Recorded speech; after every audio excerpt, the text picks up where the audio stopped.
Hello, good morning children. Your social science teacher Jasveer Kaur is here to proceed further of your chapter number 2nd, class 10th, social science. Chapter number 2nd of social science, that is federalism. Today we are going to discuss about what makes India federal. Here I would like to repeat somewhat recap of the things whatsoever we have done previously, right? So you know very well now what is federalism. Hopefully you have understood what is federalism, right? And about federalism we have discussed approximately 7 features, right? 7 features, and then simultaneously I explained about the Indian federalism also. Whatsoever features we have discussed, that if this is there, I mean to say, suppose if there are more than 2 levels of the government, ultimately that government is called federal. So simultaneously I told you that India is a federal. Each level of the government has its own jurisdiction. India has its own jurisdiction. Each level of the government have its own revenue system. India has that system. Each level of the government, some powers are shared. India has that one. And on the other hand, we have their revenue, tax collection, and dual objectives, right? And a very very important dual objective. And next feature is like that no organ of the government, no level of the government can make any amendment in the Indian constitution unilaterally. अपनी मनमर्जी से वो उसमें change नहीं कर सकता कोई भी level of the government, either it is center level or local level or we can say state level. So this much you have understood. If you have understood this thing, and this chapter I would like to tell you, your political science is very very practical. Whatsoever you are aware of day-to-day events within our country, you may compare them, try to understand, only then you would be able to write, right? There is no cramming portion in your political democratic politics concepts. Everywhere you have to understand the things and write yourselves, express your views regarding that topic, regarding that concept. Okay guys, let us proceed further. What makes India federal? Whatsoever we have done previously, features simultaneously I told you, but here we'll go for detail. Mean to say, each level of the government has its own jurisdiction, its own revenue, its own different systems of how to run the government, tax collection, and as well as unilaterary amendment in the constitution, as well as its dual objective. I'm repeating again and again the same things because whenever you have to clarify, whenever you have to justify these things, you have to write these things. Okay, suppose I am going to tell you there are 3 lists through which powers have been shared in India. 3 lists through which powers have been shared in India. Union list, in other words, you can say central government, and second is state list, and third one is concurrent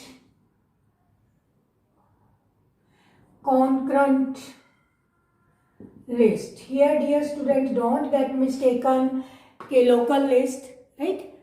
Usually we do in judicial, tax, and levels of the government, center, state, local, judicial system also center, state, local, and here somewhat this one is concurrent list. Concurrent list, not local list. Please do take care of this topic. And what does it contains? Union list contains all the subjects, all the topics of national importance where only central government, union government can frame law within the constitutional framework, not beyond the constitution. It doesn't mean that it is the central government and it can do anything whatsoever it likes and want. No.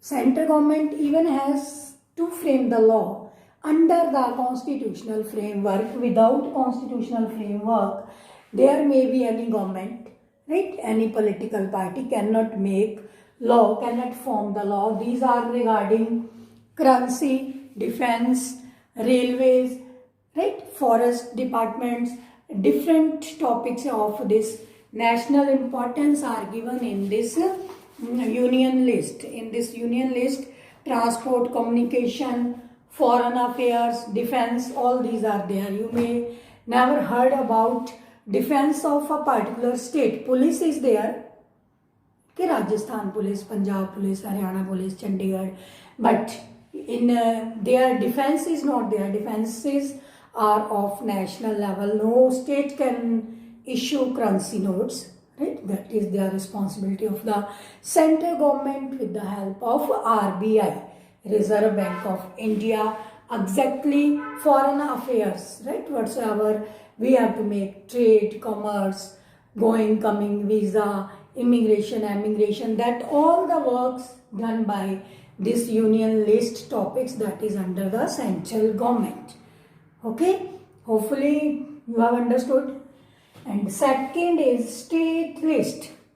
This list contains the topics of the different state importance, right? I usually tell the students regarding, for example, there is a grandpa. Grandpa is the central government, right? And he gives all his property get distributed among all his sons and daughters. And now it is the duty of sons and daughters how they have to use that property. They want to make it, maintain it, add some more thing or delete. That it depends upon them differently. Whatsoever powers, suppose central government have given all the powers to all the states, 28 to 9 states, as well as union territories, like irrigation system, education system, their medical and health system, right? And some you can take regarding finance system, right? Such type of topics are there in the state list. And state list, trade, commerce, agriculture, irrigation, ठीक है, education, electricity board, जैसे हम देखते हैं Punjab electricity board है, Rajasthan electricity board है, exactly Haryana education board है, Delhi education board है, like that, right? Education board, one thing you have to take care, we come in the under of central board of education, that is in the power of central government. Further it is divided into different zones state wise, right? Then we come under the category of this Rajasthan zone, जहाँ इसका head office है. So in this way some topics of state list having the importance of state, irrigation, agriculture, such topics. And third one is concurrent list. This list contains all the topics that are neither mentioned in union list and nor mentioned in state list. In other words, it can be called residuary topics. Residuary topics. That topics, they are neither mentioned in union list nor in state list. But very fantastically, both the government can make law on this as well as the union territories. Right? Directly these are related to union territory. But union territory directly under the list of union list na will be union territory that are taken care by the central government, union government.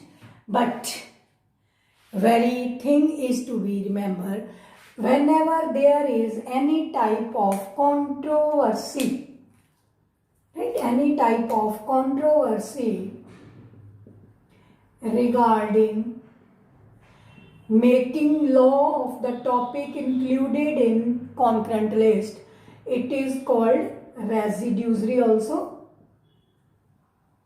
Residuary topics, बचे कुचे जैसे बोल देते हैं, बचे हुए topics, miscellaneous topics. But Whenever there is any controversy topics given in concurrent list, decision goes in the favor of center government. So, decision goes in the favor of central government. In such a situation, only central government can make law on this concurrent list, otherwise both can make law. So in this way, beta, this is what makes India a federal country. Although we studied these 7 features, right? So you would be surprised to know that in my next lecture I will tell you, we will try to prove India is a unitary also. But to compare both of them, first you have to go regarding federal feature, then you have to go regarding unitary feature. First we have practically seen that India is a federal country, and now you have to see practically that India is a unitary form of government also, but not in today's lecture. I'll tell you it in another lecture, right? Otherwise it would be mixed up and you won't be able to understand. Slowly I'll tell you regarding that what makes India federal. Hopefully you have understood. It was very importance of this federal country India to make India federal country. It was very important. Mean to say, what are the reasons behind that, why India had been made a federal country? Very important reason. We can say that one historical reason is there, because you have heard about partition, right? On the midnight of 1947, 14 and 15 August, what declaration were made?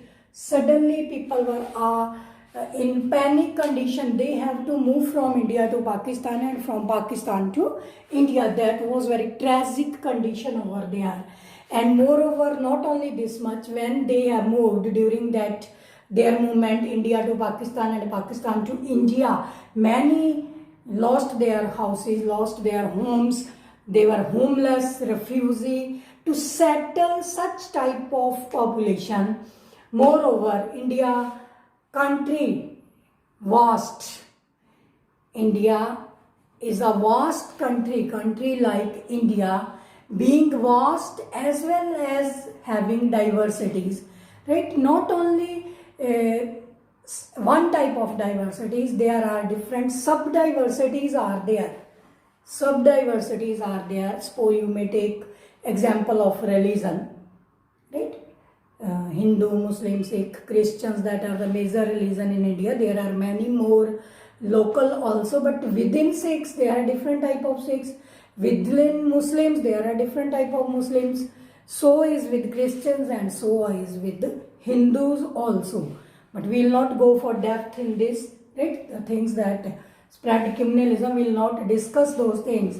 But then also it is the duty, formal duty, it has been given in the Directive Principles of State Policy. It is called DPSP, Directive Principle of State Policy. It is the duty of the government how to govern the citizen of that country.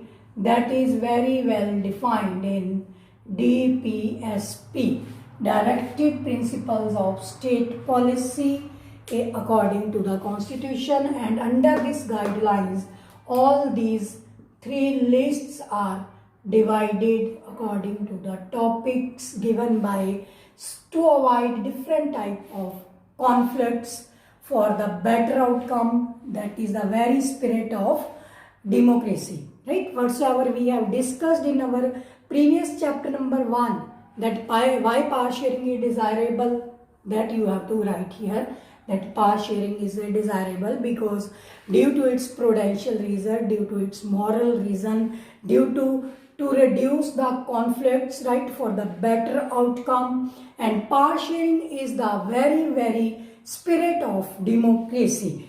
When we talk about all this power sharing, that adopted by a government, that system of the government is a federal form of government.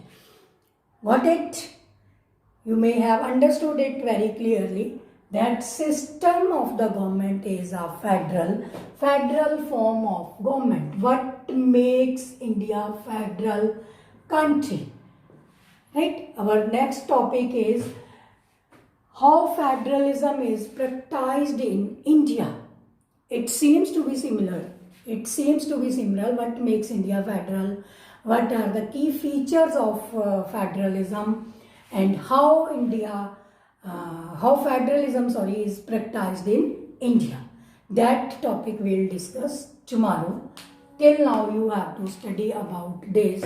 Okay, bye, students.